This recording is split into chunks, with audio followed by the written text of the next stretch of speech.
हमें संपूर्ण पराधीनताओं से मुक्त होना है। शरीर की पराधीनता है रोग, इंद्रियों और मन की पराधीनता है विषय भोग। हमें शरीर की पराधीनताओं से मुक्त होना है, मन की पराधीनता, इंद्रियों की पराधीनता से हमें मुक्त होना है। भाषा की पराधीनता, वेशभूषा की पराधीनता, भेषज की पराधीनता, अर्थव्यवस्था की पराधीनता, न्याय व्यवस्था की भी पराधीनता। फिर कैसी स्वाधीनता, कैसी स्वतंत्रता?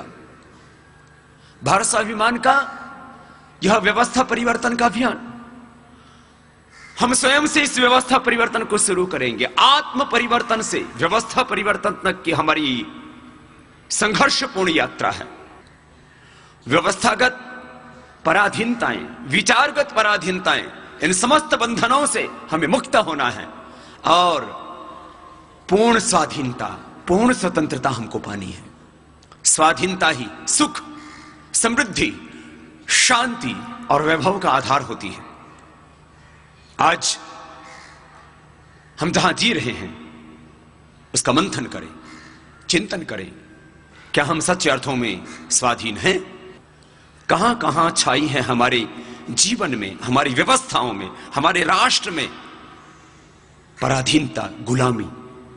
इसी विषय में संवाद करने के लिए मैं भाई राजीव जी को आमंत्रित करता हूं कि किस तरह से हम गुलामी की निशानियों को मिटाएं और संपूर्ण स्वाधीनता पाएं।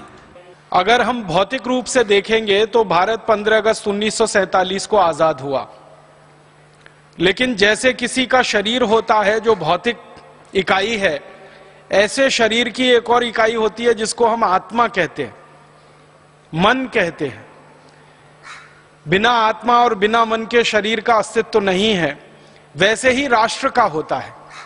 राष्ट्र का एक भौतिक शरीर होता है जो हमें अपनी आंखों से दिखाई देता है। राष्ट्र की अपनी एक आत्मा भी होती है, राष्ट्र का अपना एक मन भी होता है। तो मैं आपसे विनम्रता पूर्वक यह कहना चाहता हूं कि 15 अगस्त 1947 को भारत भौतिक रूप से अंग्रेजों की गुलामी से आजाद हो गया। अंग्रेजों ने भारत को छोड़ दिया। भारत की सत्ता का हस्तांतरण भारतवासियों के हाथ में हो गया, लेकिन मन और आत्मा से अभी भी भारत देश गुलाम है अंग्रेजों का, अंग्रेजियत का, विदेशियत का। यह मन और आत्मा की गुलामी क्या है? वो गुलामी ये है कि कहने को हमें 15 अगस्त और 26 जनवरी जैसे पर्व मनाने का अवसर प्राप्त है। 15 अगस्त को हम स्वतंत्रता दिवस मनाते हैं, 26 जनवरी को गणतंत्र दिवस मनाते हैं, लेकिन सच्चे अर्थों में स्वतंत्रता भी आई नहीं है और गणतंत्र हमारा भी बना नहीं है। अगर स्वतंत्रता शब्द का अर्थ समझने की आप कोशिश करेंगे तो इसको संधि विच्छेद करें, स्व और तंत्र। स्व माने अपना, हमारा, तंत्र माने व्यवस्था, जिसको अंग्रेजी में सब सिस्टम कहते हैं। तो हमारा तंत्र या हमारी व्यवस्था स्थापित हो तो हम कहें कि भारत स्वतंत्र है। लेकिन आजादी मिलने के बाद भी हमारे भारत देश की एक भी व्यवस्था ऐसी नहीं है जो हमारी अपनी स्थापित की हुई हो। एक भी तंत्र हमारे देश में ऐसा नहीं बन पाया जो हम भारतवासियों के प्रयासों से और हमारे अभिक्रम से बना हो। हमारे यहां सभी व्यवस्थाएं, हमारे सभी तंत्र अंग्रेजों के बनाए हुए हैं और अंग्रेजियत में डूबे हुए हैं। सारी दुनिया का इतिहास ये बताता है कि दुनिया में कभी भी कोई देश गुलाम हुआ और फिर आजाद हुआ तो आजाद होने के बाद कोई भी देश अपनी भाषा को ठीक करता है और अपनी शिक्षा व्यवस्था को ठीक करता है, क्योंकि शिक्षा व्यवस्था और भाषा किसी भी देश के विकास की रीढ़ की हड्डी मानी जाती है। हम भारत का विकास करना चाहते हैं, दुनिया में सबसे अच्छा देश बनाना चाहते हैं, तो हमारी शिक्षा व्यवस्था और हमारी भाषा की व्यवस्था ये अपनी होनी चाहिए, तभी हम भारत को दुनिया में सबसे ऊपर ले जा सकते हैं। क्योंकि दुनिया में जो देश भी सबसे ऊपर गए हैं उन्होंने ऐसा ही किया है। हम किसी भी देश का नाम लेके उदाहरण दे सकते हैं। जैसे अमेरिका नाम का देश दुनिया में बहुत ऊंचाई पर पहुंचा। आज से करीब लगभग 200 वर्ष पहले तक अमेरिका का कोई खास अस्तित्व नहीं था पूरी दुनिया में।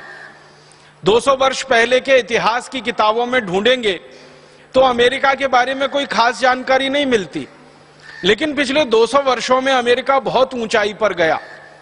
1776 के बाद से लेकर अभी 2009 आ गया, अमेरिका बहुत ऊंचाई पर पहुंच गया पिछले 225 वर्षों में।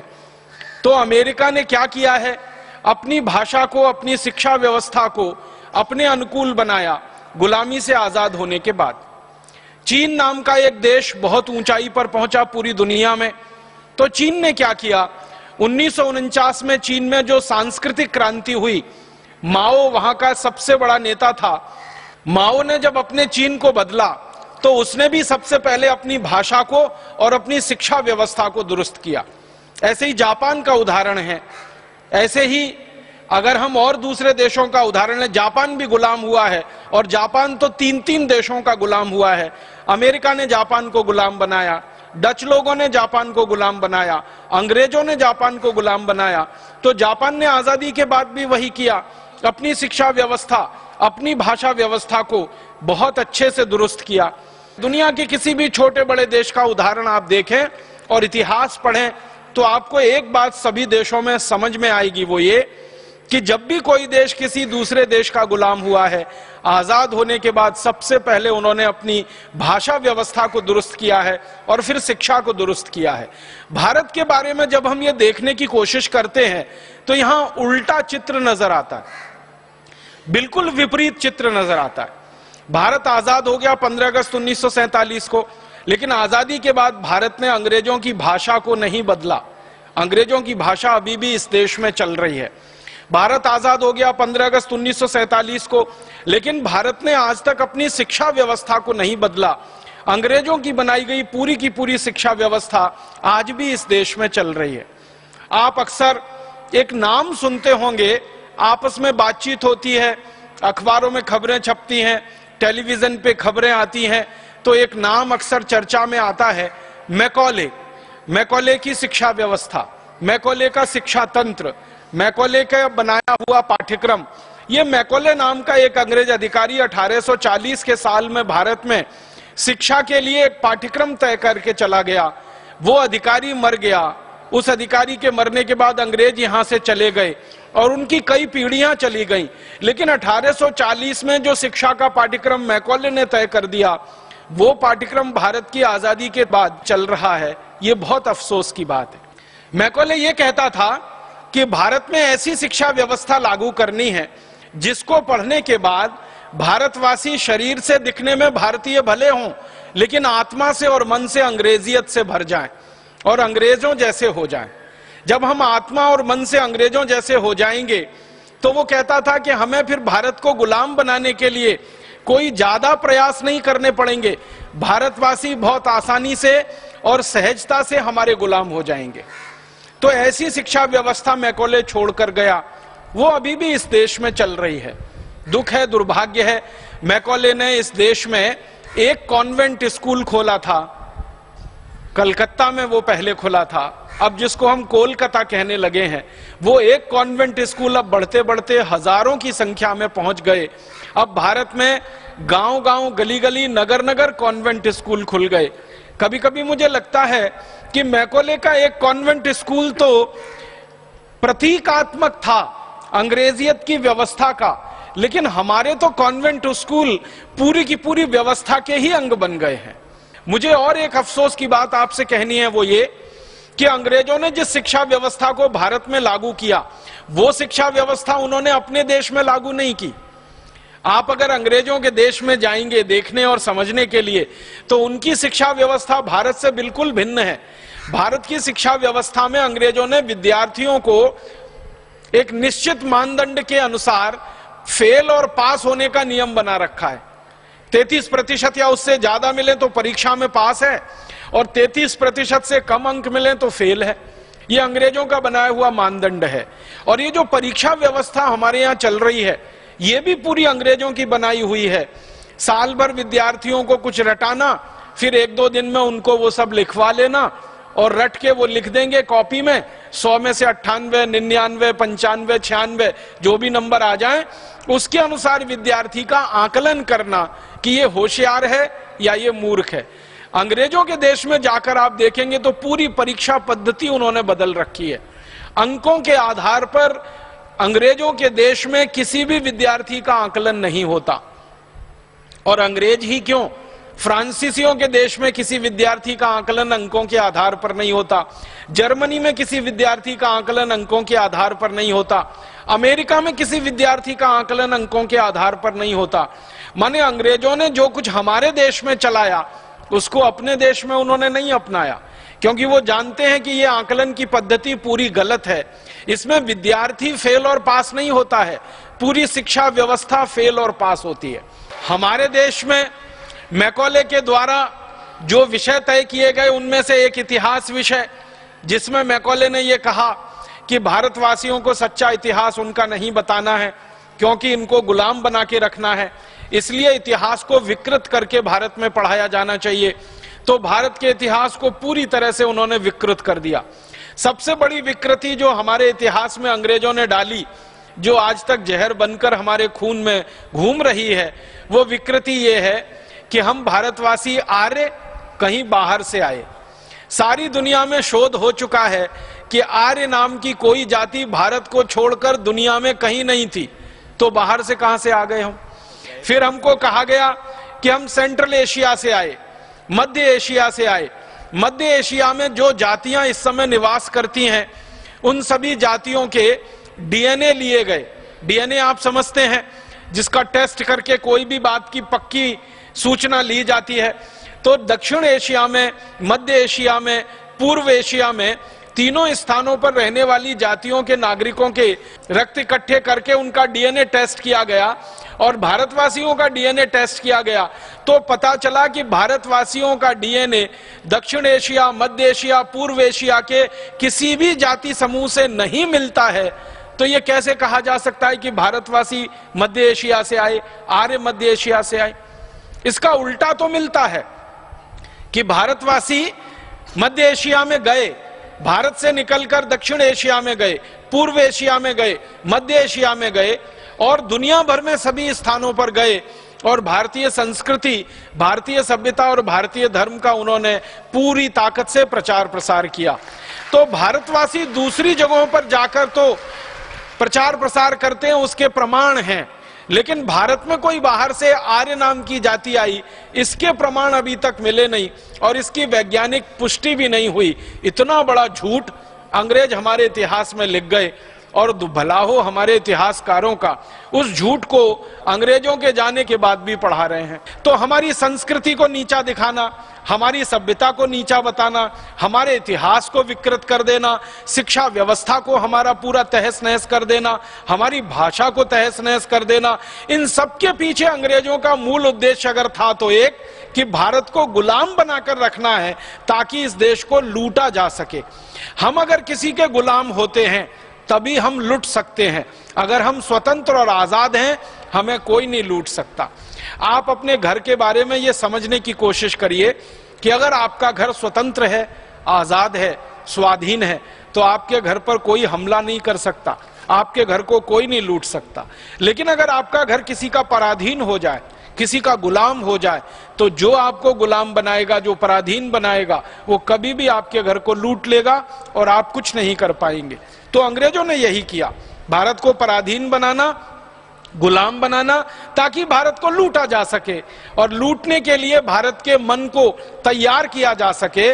और मानसिक रूप से भारतीय लोगों की तैयारी हो तो शारीरिक तैयारी तो हो ही जाती है।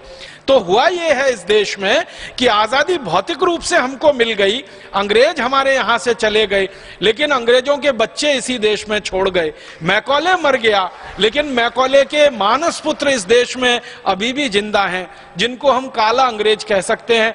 उन्होंने जब से आजादी के बाद इस देश की व्यवस्था को संभाला, सरकार को अपने हाथों में लिया, अंग्रेजों का बनाया हुआ और अंग्रेजों का बिगाड़ा हुआ कुछ भी इस देश में उन्होंने दुरुस्त नहीं किया। हमारे देश में भाषा अंग्रेजी है, भूषा अंग्रेजी है, भोजन अंग्रेजी है, भजन अंग्रेजी है, भेषज अंग्रेजी है, कानून अंग्रेजी है, कृषि व्यवस्था अंग्रेजी है, अर्थव्यवस्था अंग्रेजी है, चिकित्सा व्यवस्था अंग्रेजी है। हर स्तर पर अंग्रेजियत अंग्रेजियत अंग्रेजियत छाई हुई है। एक दो उदाहरण से मैं मेरी बात और से स्पष्ट करता हूं। अंग्रेज गए तो जाने के समय उन्होंने 34,735 कानून इस देश में छोड़े, जो उन्होंने कभी भारत को गुलाम बनाने के लिए बनाए थे। अंग्रेजों का एक तरीका था कि भारत को गुलाम बनाना है तो एक तरीका तो यह है कि सीधे मारो पीटो और लूटो और उनको गुलाम बना के रखो ताकत से।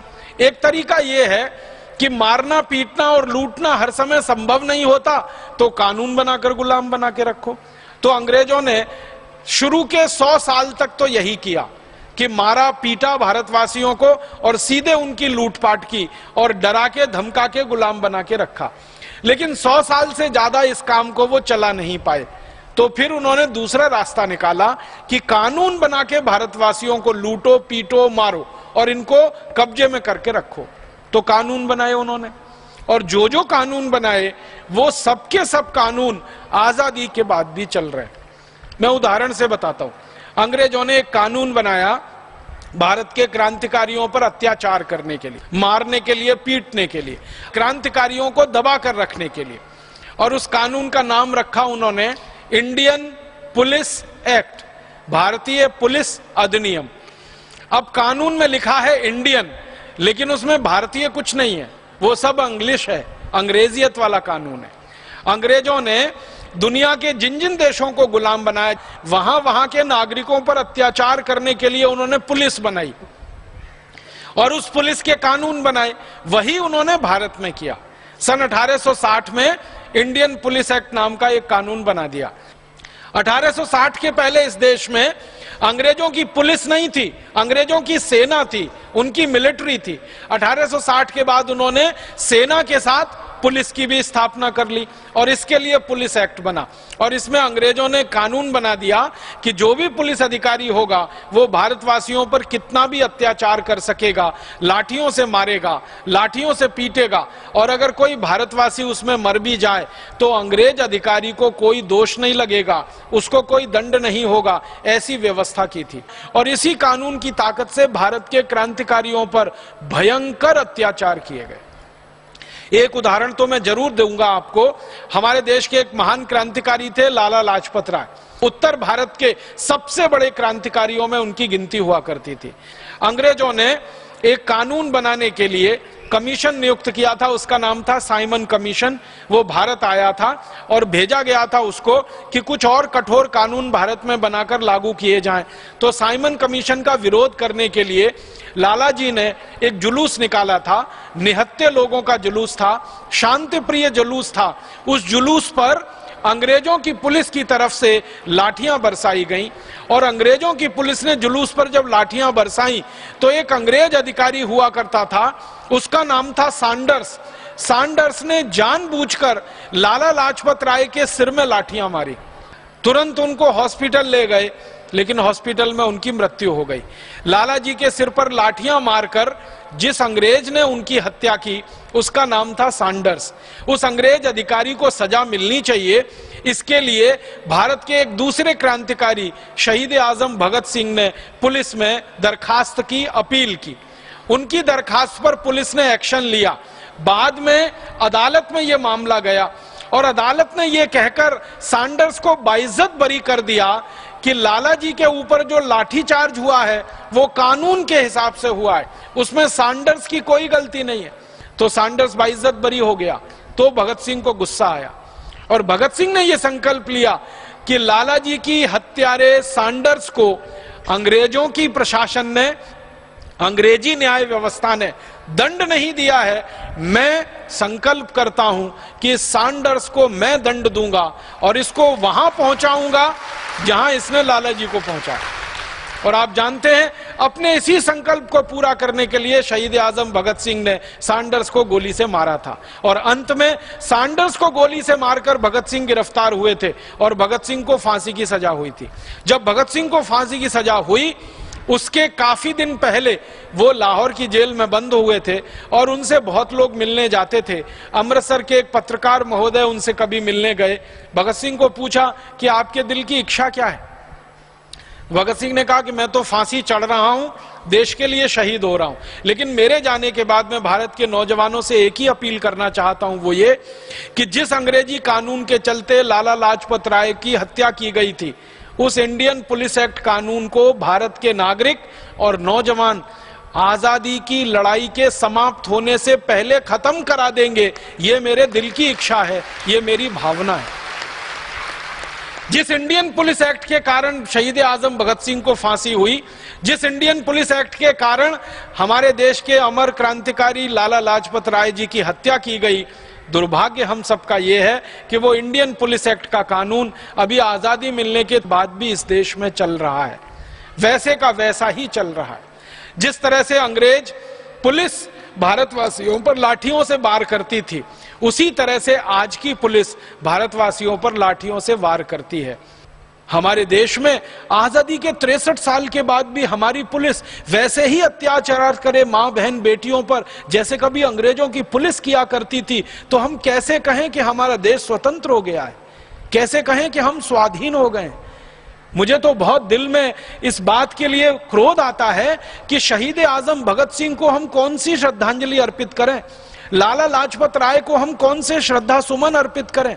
उनको हम ये कहें कि लाला लाजपत राय जी, आपकी हत्या जिस अंग्रेजी कानून के चलते हुई थी, आजादी के 63 साल के बाद भी उस कानून को हम बदल नहीं पाए। शहीद आजम भगत सिंह को हम ये कहें कि जिस कानून के चलते आपने फांसी का फंदा चूमा था, अपनी पूरी भरी जवानी को देश पर लुटा दिया था, उस अंग्रेजी कानून के खिलाफ अभी तक हम कोई सफल लड़ाई नहीं लड़ पाए, उस अंग्रेजी कानून को हम खत्म नहीं करा पाए, समाप्त नहीं करा पाए। ये बहुत क्षोभजनक है, बहुत ज्यादा दुख देने वाला है, क्रोध पैदा करने वाला है। ये एक उदाहरण नहीं है, ऐसे 20 उदाहरण है। एक और उदाहरण देना चाहता हूं। एक अंग्रेज अधिकारी इस देश में आया, उसका नाम था डलहौजी। उसने किसानों से जमीन छीनने के लिए एक कानून बनवाया। उस कानून का नाम है लैंड एक्विजिशन एक्ट। उस कानून में यह व्यवस्था की गई कि किसानों की सारी जमीनें छीनकर अंग्रेजी ईस्ट इंडिया कंपनी को दे दी जाएं और अंग्रेज सरकार को दे दी जाएं। डलहौजी ने एक एक दिन में 21-21 हजार किसानों से जमीनें छीनी। लैंड एक्विजिशन एक्ट अंग्रेजों की संसद में पारित हुआ, भारत में उसको लागू करा दिया गया। उस कानून में व्यवस्था क्या थी कि जिस जमीन पर अंग्रेजों की सरकार एक नोटिस लगा देगी, उसी दिन से वो जमीन अंग्रेजों की हो जाएगी। तो इस कानून के आधार पर जमीनें छीनना शुरू किया और 10 करोड़ किसानों को डलहौजी और अंग्रेजों की सरकार ने भूमिहीन बना दिया। लाखों करोड़ों एकड़ जमीन उनसे छीन ली। मुझे ये कहते हुए बहुत अफसोस होता है, 50 लाख एकड़ से ज्यादा जमीन किसानों से छीनी गई इस कानून के हिसाब से, भूमिहीन बना दिया किसानों को। और किसानों ने इस जमीन के छीनने वाले कानून के खिलाफ इतना संघर्ष किया है इस देश में, शायद ही किसी दूसरी कौम ने कोई किया होगा। सबसे बड़े संघर्षों में एक संघर्ष रहा किसानों के जमीन को बचाने का संघर्ष, जो डलहौजी के जमाने से 1848 से चल रहा है और आज तक इस देश में चलता ही आ रहा है। मुझे दुख है ये कहते हुए, डलहौजी ने जिस कानून के आधार पर किसानों से जमीनें छीनी थी, वो लैंड एक्विजिशन का कानून डलहौजी के मरने के बाद, अंग्रेजी सरकार के चले जाने के 63 साल के बाद भी वैसे का वैसा ही चल रहा है और आज भी किसानों की जमीनें उस कानून के आधार पर छीनी जा रही हैं और किसानों को भूमिहीन बनाया जा रहा है। आप जानते हैं, कभी भी सरकार का नोटिस आता है और गांव का गांव खाली करा दिया जाता है और गांव वालों को कहा जाता है तुम कहीं और चले जाओ, तुम कहीं और बस जाओ, ये जमीन सरकार को चाहिए क्योंकि इस जमीन पर शराब का कारखाना लगाना है, ये जमीन सरकार को चाहिए क्योंकि विदेशी कंपनियों को यहां कोई कारखाना लगाना है, ये जमीन सरकार को चाहिए क्योंकि भारत के बाहर के आए हुए कोई पूंजी निवेशक लोगों को ये जमीन की जरूरत है। किसानों से जमीनें छीनी जाती हैं।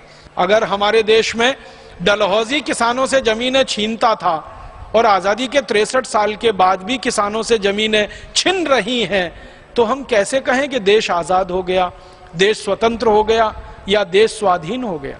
और ऐसे 20 नहीं, सैकड़ों नहीं, हजारों कानून हैं। अंग्रेजों का एक कानून है इंडियन इनकम टैक्स एक्ट, जो उन्होंने लगाया इस देश के नागरिकों पर कि ज्यादा से ज्यादा पैसा छीनो, जब 1857 में क्रांति हुई थी ना, उस समय अंग्रेजों की संसद में एक बार बहस हुई कि भारत में यह क्रांति सफल कैसे हुई। तो उसमें एक कारण बताया गया कि भारतवासियों ने क्रांतिकारियों को पैसे का दान बहुत दिया, उसके कारण यह क्रांति सफल हुई। तो अंग्रेजों ने पता लगाया कि भारत के क्रांतिकारियों को कितना दान मिला। तो 1857 की क्रांति में अंग्रेजों के आंकड़ों के अनुसार भारतीय क्रांतिवीरों को 480 करोड़ रुपए का दान मिला था उस समय। आप पूछेंगे ये 480 करोड़ रुपए होता कितना है? इस 480 करोड़ रुपए में 300 का और गुणा कर लो तो आज के रुपए के बराबर ये होता है। 480 करोड़ में 300 का और गुणा कर लो तो 2009 के रुपए के बराबर ये होता है, क्योंकि 1857 के रुपए की कीमत 2009 के 300 रुपए के बराबर है लगभग। तो इतना बड़ा धन क्रांतिकारियों को दान में मिला। तो अंग्रेजों की संसद की आंखें फटी रह गईं कि भारतवासियों के पास इसका माने दान करने के लिए पैसा है, तो भारतवासी आगे भी क्रांतिकारियों को दान करेंगे। तो अंग्रेजों की संसद ने फैसला लिया कि जितना भी पैसा भारतवासियों के पास है ये सब छीन लो उनके हाथ से, ताकि दोबारा ये क्रांतिवीरों को दान न कर सके और दूसरी कोई क्रांति भारत में ना हो सके। उसके लिए अंग्रेजों ने कानून बना दिया, उसका नाम रख दिया इंडियन इनकम टैक्स एक्ट। माने भारतवासियों की जो आमदनी है उस आमदनी के ऊपर टैक्स, सारा पैसा भारतवासियों से लूट लेना ताकि भारतवासियों के हाथ में कुछ ना बचे तो वो क्रांतिकारियों को दान ना दे सकें। इसके लिए इनकम टैक्स का कानून आया इस देश में। अब मुझे बहुत दुख है ये कहते हुए कि अंग्रेजों ने जो लूटने का कानून बनाया था वो कानून आजादी के 63 साल के बाद भी चल रहा है, इंडियन इनकम टैक्स के नाम से ही चल रहा है और आज भी भारतवासियों से धन लूटा जा रहा है। अंग्रेजों ने सेंट्रल एक्साइज एक्ट बनाया, कोई भी भारतवासी किसी वस्तु का उत्पादन करे तो उस पर 350% एक्साइज ड्यूटी। अंग्रेजों ने सेल्स टैक्स लगाया, अंग्रेजों ने रोड टैक्स लगाया, टोल टैक्स लगाया, म्युनिसिपल कॉरपोरेशन का टैक्स लगाया और ऐसे 23 तरह के टैक्स कानून लगाकर इस देश के नागरिकों को जमकर लूटा लगभग 190 वर्षों तक। अब अंग्रेजों ने ये सब कानून बनाए थे भारत को लूटने के लिए, तो आजादी के बाद होना ये चाहिए था कि ये सारे कानून खत्म किए जाएं, इनकम टैक्स खत्म किया जाए, सेंट्रल एक्साइज खत्म किया जाए, रोड टैक्स टोल टैक्स खत्म किया जाए, म्युनिसिपल कॉरपोरेशन का टैक्स खत्म किया जाए। तो होना तो ये चाहिए था कि अंग्रेजों के लगाए गए 23 तरह के टैक्स खत्म किए जाएं, लेकिन हमारे काले अंग्रेजों ने इसका उल्टा किया। अंग्रेजों के जाने के 63 साल के बाद काले अंग्रेजों ने अब इस देश पर 64 तरह के टैक्स लगा रखे हैं।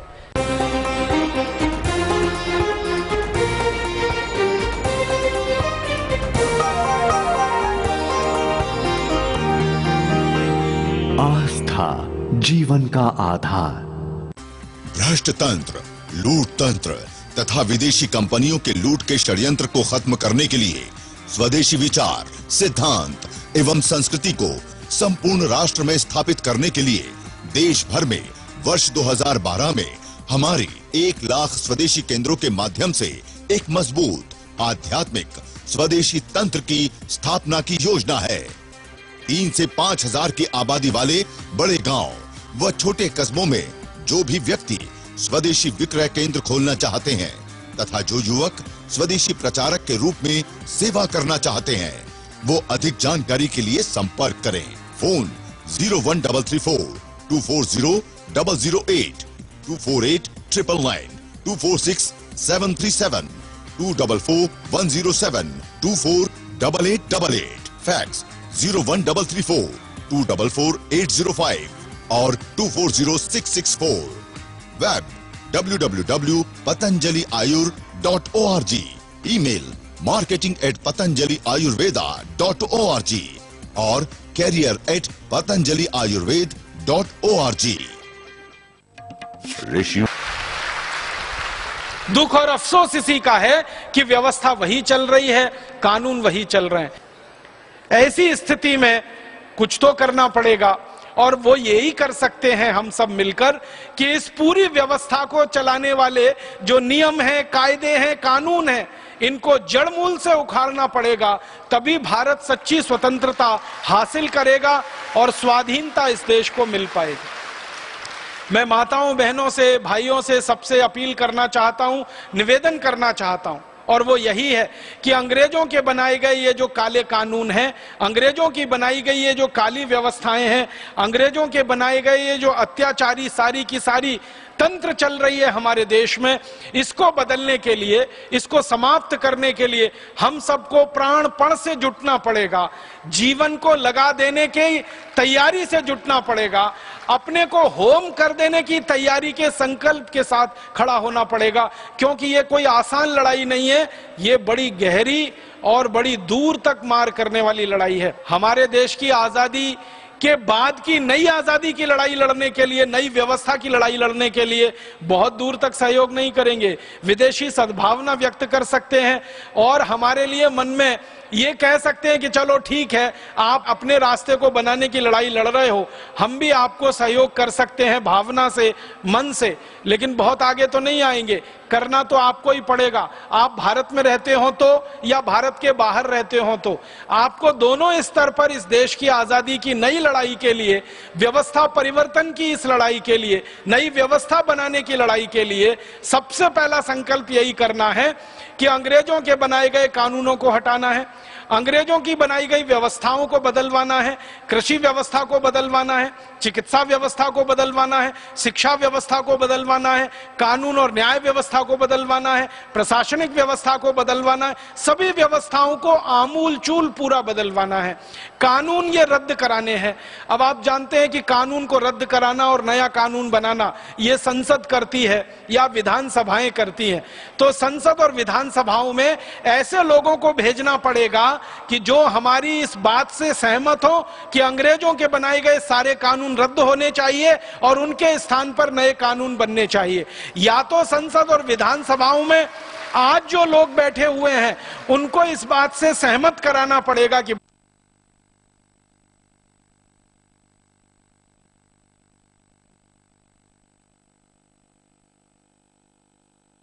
इस व्यवस्था को बदलने में कुछ हमारा सहयोग करो। अगर ये करते हैं तो अच्छा है, नहीं करेंगे तो इनके स्थान पर नए लोगों को लाना पड़ेगा।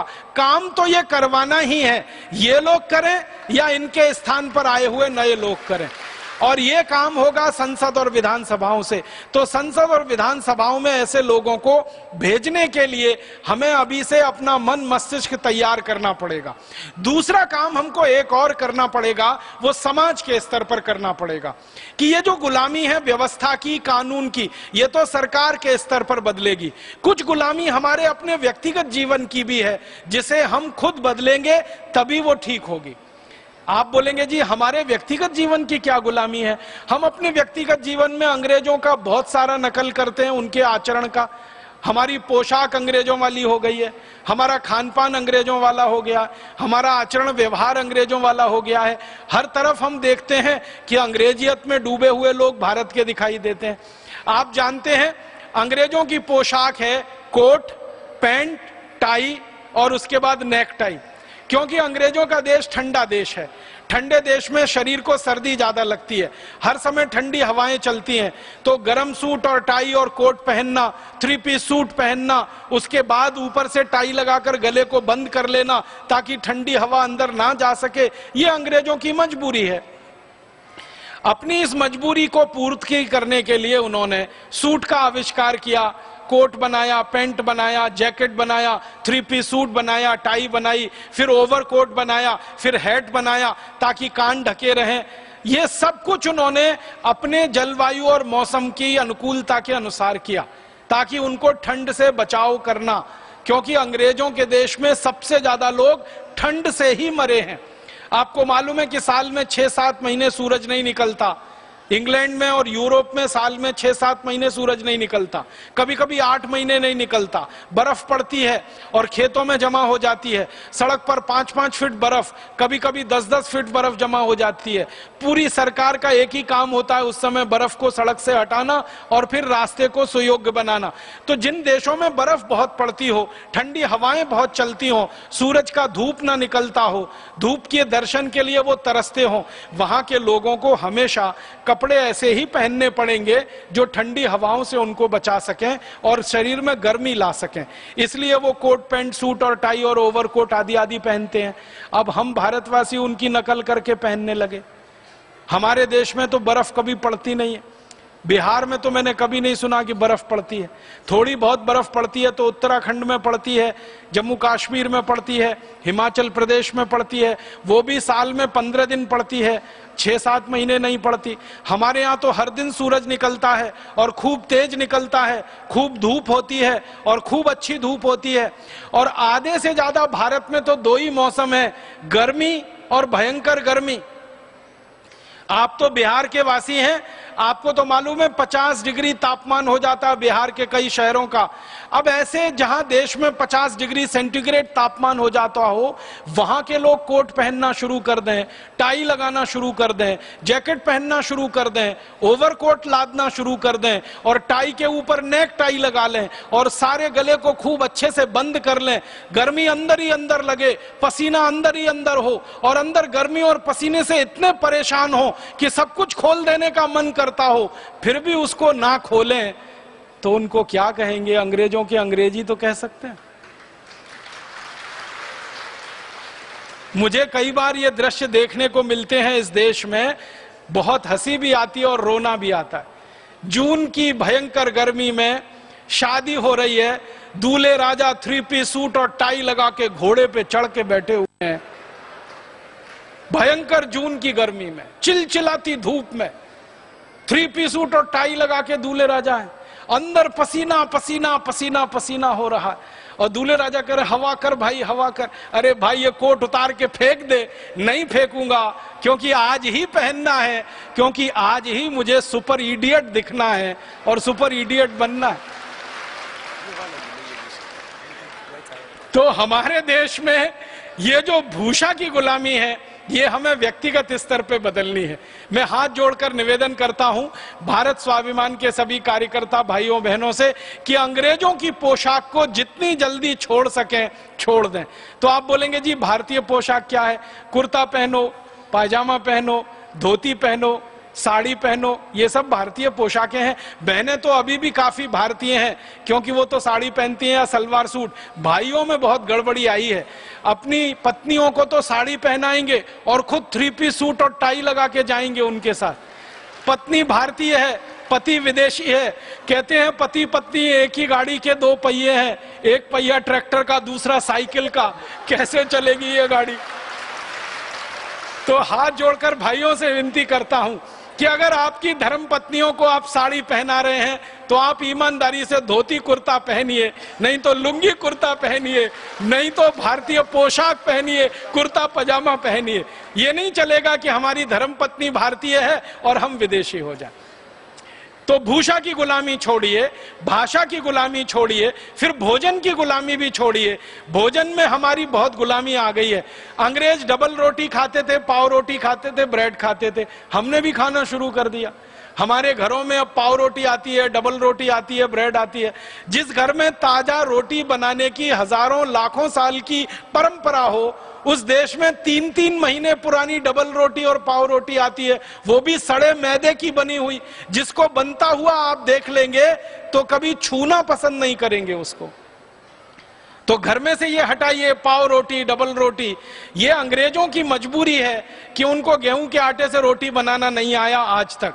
उन्होंने दुनिया में बहुत आविष्कार किए होंगे, रोटी बनाना नहीं सीख पाए वो अभी तक, शायद सीख भी नहीं पाएंगे अगले 100 साल में। गेहूं उनके यहाँ होता है, गेहूं हमारे यहाँ भी होता है।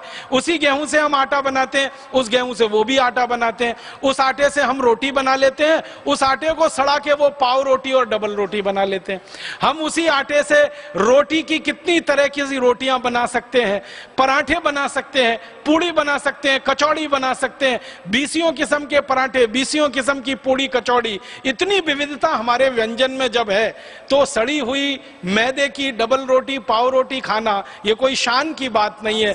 ये अंग्रेजी भोजन है तामसिक भोजन है, इसको जल्दी से जल्दी छोड़िए और अपने घर से इसको विदा करिए, इस अंग्रेजियत में से बाहर आइए।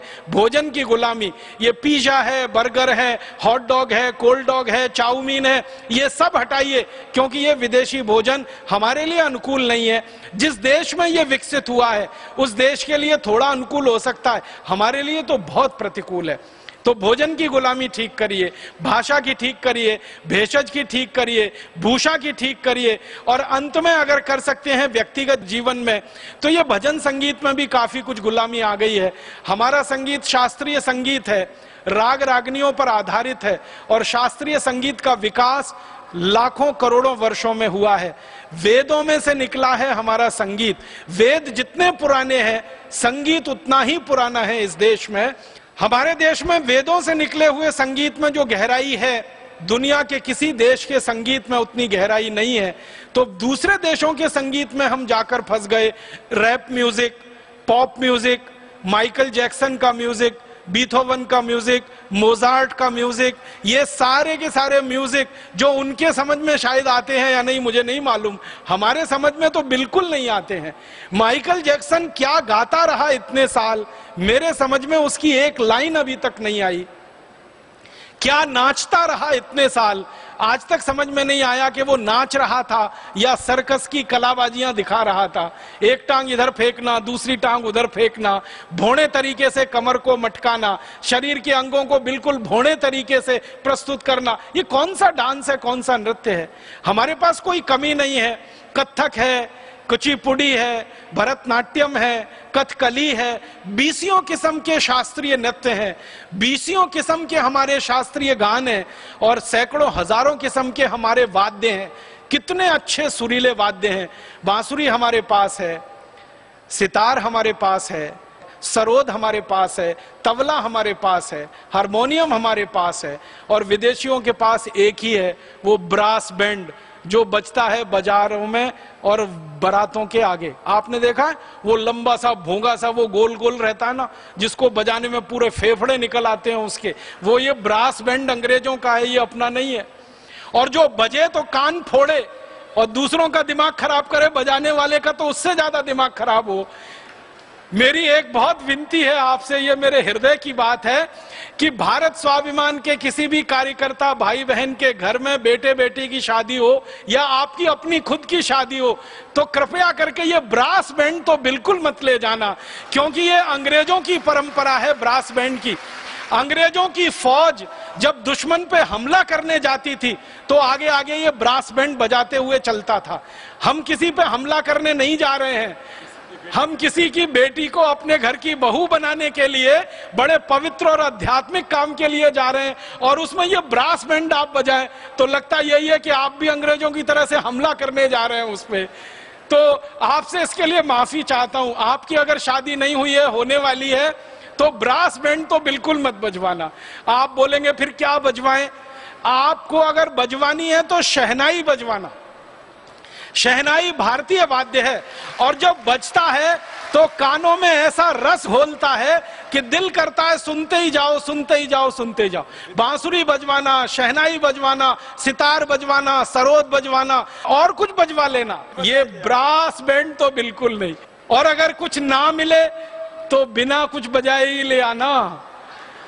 तो व्यक्तिगत जीवन से ये अंग्रेजों की गुलामियों को हम जरा छोड़ें। अब एक बहुत गंभीर विषय कि हमारे देश में अंग्रेजों के जमाने की एक गुलामी और चली आ रही है, और वो गुलामी है कि जो जो अंग्रेज अधिकारियों ने देश को लूटा, बर्बाद किया, जिन जिन ने अत्याचार इस देश पर सबसे ज्यादा किए, उन अंग्रेजों के नाम पर इस देश में नगर बसे हुए हैं, उन अंग्रेजों के नाम पर मोहल्ले बसे हुए हैं, उन अंग्रेजों के नाम पर सड़कें बनी हुई हैं, उन अंग्रेजों के नाम पर अस्पताल बने हुए हैं, उन अंग्रेजों के नाम पर भवन हैं, इमारतें हैं। बहुत शर्म आती है मुझे। मैं एक उदाहरण देना चाहता हूं नाम लेकर। उत्तराखंड में एक छोटा सा नगर है, उसका नाम है लैंसडाउन। ये लैंसडाउन नगर पौड़ी जिले में आता है। पौड़ी एक जिला है उत्तराखंड का, उसमें लैंसडाउन नाम का एक बहुत छोटा सा नगर है। लैंसडाउन नाम का एक अंग्रेज हुआ इस देश में, और 1894 की बात है। वो इस देश का गवर्नर जनरल होता था। बाद में उसको वॉयसराय की भी पदवी दी गई। ये 1894 में जो लैंसडाउन नाम का अंग्रेज गवर्नर जनरल था, क्या किया है इसने वो आप जान लो तो शर्म आएगी आपको कि ये लैंसडाउन नाम हमारे देश में अभी भी चल रहा है। हुआ ये था कि भारत देश में गो हत्या निषेध के लिए एक जबरदस्त आंदोलन शुरू हुआ था सन 1870 में, और इस आंदोलन का इतिहास अंग्रेजों ने दबा के रखा। अभी तक अंग्रेजों ने इस आंदोलन का इतिहास दबा के रखा, और हमारे इतिहासकारों ने भी इस बात पर ज्यादा शोध नहीं किया। बहुत गौरव से मुझे यह कहना है कि इस आंदोलन की शुरुआत आर्य समाज के लोगों ने की थी, आर्य समाज के कार्यकर्ताओं ने की थी।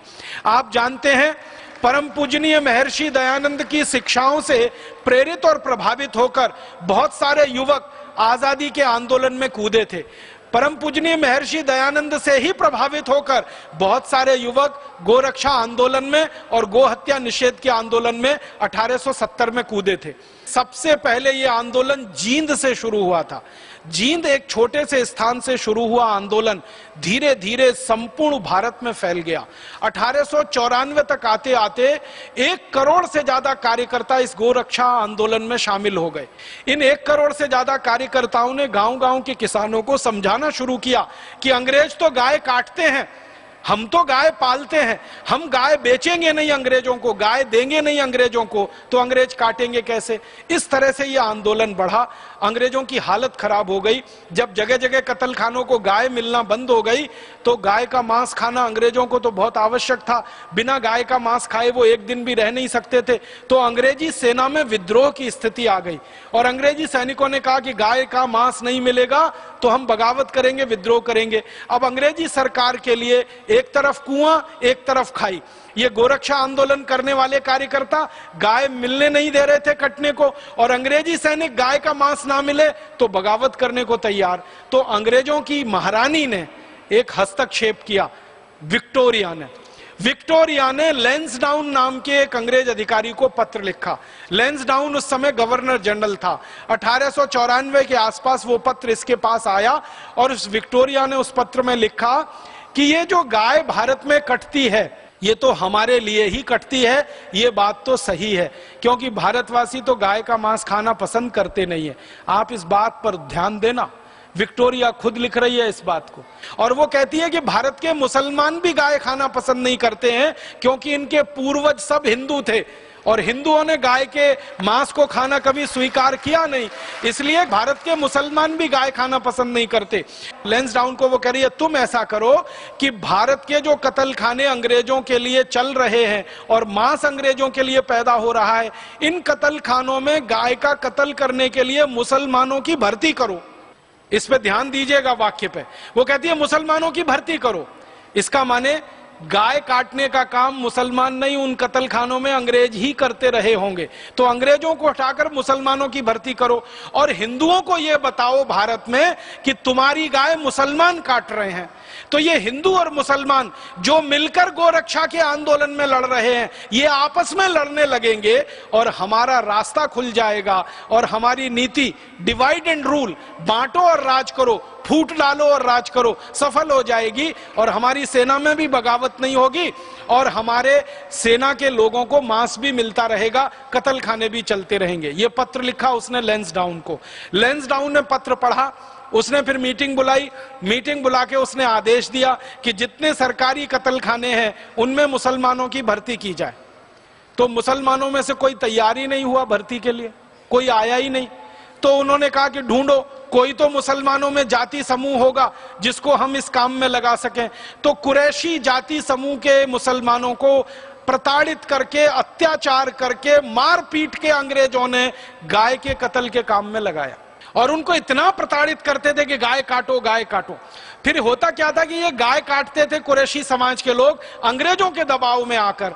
फिर अंग्रेज इसको पूरे देश में प्रचारित करते थे हिंदुओं के बीच में कि देखो तुम्हारी गाय तो मुसलमान काट रहे हैं। आपको सुनकर ताज्जुब होगा, जींद की जो गोरक्षा समिति 1870 में बनी उसमें 11 हिंदू थे और 7 मुसलमान थे। 18 लोगों की समिति थी। हर जगह गोरक्षा की समिति में हिंदू मुसलमान साथ में मिलकर काम कर रहे थे। विक्टोरिया ने लैंसडाउन को आदेश लेकर मुसलमानों से जबरदस्ती गाय कटवाकर कुरैशी समाज के लोगों को दबाव डालकर एक घृणित काम शुरू किया।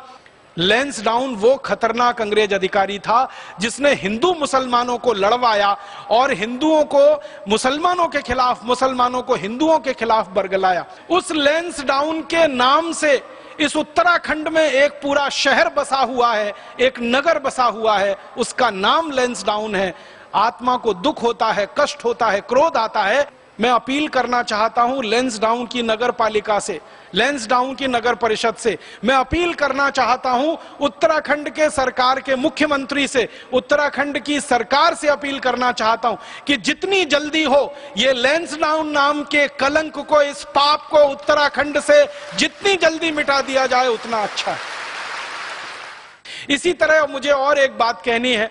एक बहुत खराब अंग्रेज जिसका जिक्र मैं पहले कर चुका हूं, डलहौजी, जिसने इस देश के किसानों की जमीनें हड़पी, 10 करोड़ से ज्यादा किसानों को जिसने पूरी तरह से भूमिहीन बनाया, इस देश की रियासतें हड़पी। आपको मालूम है डलहौजी वो सबसे खतरनाक लुटेरा था जो भारत के कोहिनूर हीरे को लूट कर लंदन ले गया। यही डलहौजी है जिसने कोहिनूर हीरा लूटा है इस देश का। एक तरफ किसानों को बर्बाद किया, दूसरी तरफ कोहिनूर हीरा लूटा। उस डलहौजी के नाम पर इस भारत में हिमाचल प्रदेश के चंबा जिले में पूरा एक शहर बसा हुआ है और उसका नाम ही डलहौजी है। बहुत शर्म आती है, बहुत अफसोस होता है। जिस डलहौजी का नाम लेना हम पसंद नहीं करेंगे, सपने में भी उसको पसंद नहीं करेंगे, उसको प्रत्यक्ष में नाम लेके बुलाना पड़ता है। इसी तरह से एक और नगर है, उसका नाम है मैक्लोडगंज। मैक्लोडगंज धर्मशाला जिले में है, वो भी हिमाचल प्रदेश में पड़ता है। मैक्लोड नाम का एक अंग्रेज हुआ करता था, सार्जेंट था, सेना में था, बहुत अत्याचार उसने किए हैं। उसके नाम पर नगर बसा हुआ है मैक्लोडगंज, इसका भी नाम हमें बदलना है। इसी तरह और एक नगर हमारे देश में है, उसका नाम है वास्को डिगामा, वो गोवा में है। ये वास्को डिगामा सबसे पहला पुर्तगाली था जो भारत में घुसा। 20 मई 1498 को भारत में आया, कालीकट में उतरा और झामोरीन राजा की हत्या करके पूरे नगर को लूटा और जहाज भर भर के सोने चांदी के सिक्के लेकर गया। और इसी वास्को डिगामा ने पुर्तगाली राज्य की नींव डाली और 450 साल गोवा और केरल को गुलाम बना के रखा। इस वास्को डिगामा का भी नाम लेना हम पसंद नहीं करेंगे।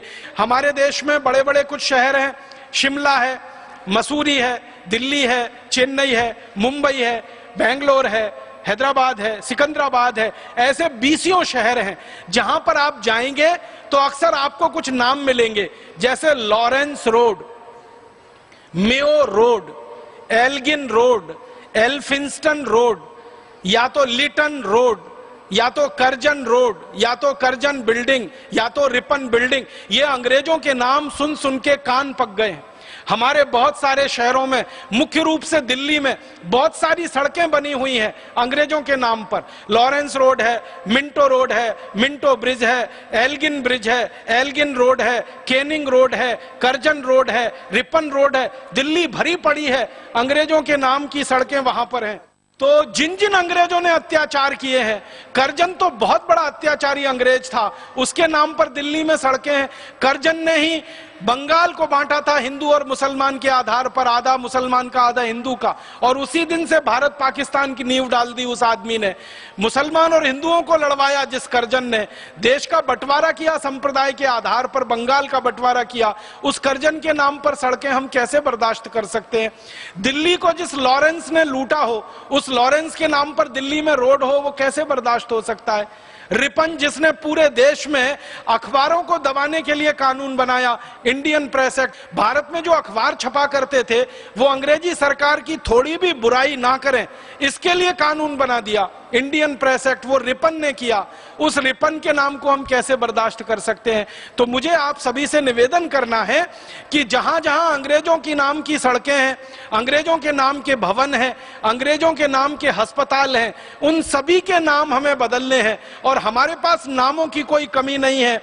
हमारे पास देश में कोई भी ऐसे अच्छे नामों की कमी नहीं है। हम संस्कृत में ढूंढेंगे एक तो 1000 नाम मिलेंगे, हिंदी में ढूंढेंगे तो हजारों नाम मिलेंगे। क्रांतिकारियों के नाम पे रखना चाहें, ऋषि महर्षि के नाम पे रखना चाहें, ये सब हमें करना पड़ेगा।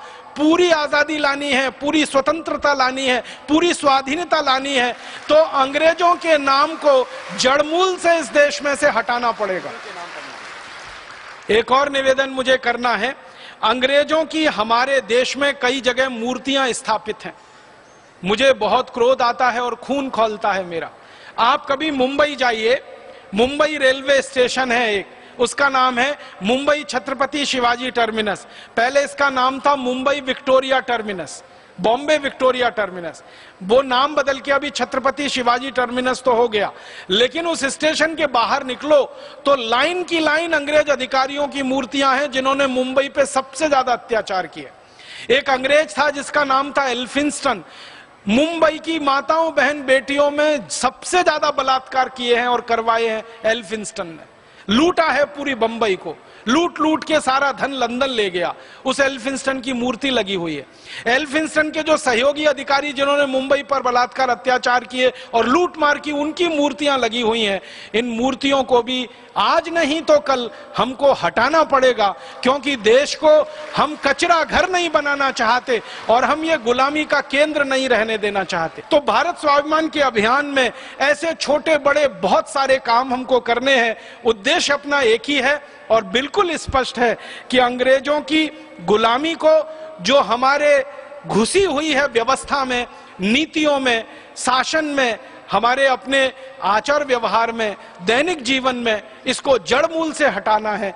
अपने व्यक्तिगत जीवन से अंग्रेजियत को हटाना है, अपने राष्ट्र जीवन से अंग्रेजियत को हटाना है, अपने व्यक्तिगत जीवन से अंग्रेजी भाषा को हटाना है, अपने राष्ट्र जीवन से भी अंग्रेजी भाषा को हटाना है, अपने व्यक्तिगत जीवन से अंग्रेजी भूषा को हटाना है, अपने राष्ट्र जीवन के एक एक स्तर से अंग्रेजियत को हटाना है। ईश्वर से प्रार्थना करता हूं कि वो हमको शक्ति दे, हमको साहस दे, हम में वीरता आए, हम में तेजस्विता आए और हम हमारे लक्ष्य की तरफ बिना रुके और बिना एक मिनट हिचके हुए बढ़ते ही जाएं और लक्ष्य पाकर ही हम हमारे को सांस को थामे या हमारे को आराम और विश्राम की स्थिति में लाएं। आपका बहुत आभार, बहुत धन्यवाद।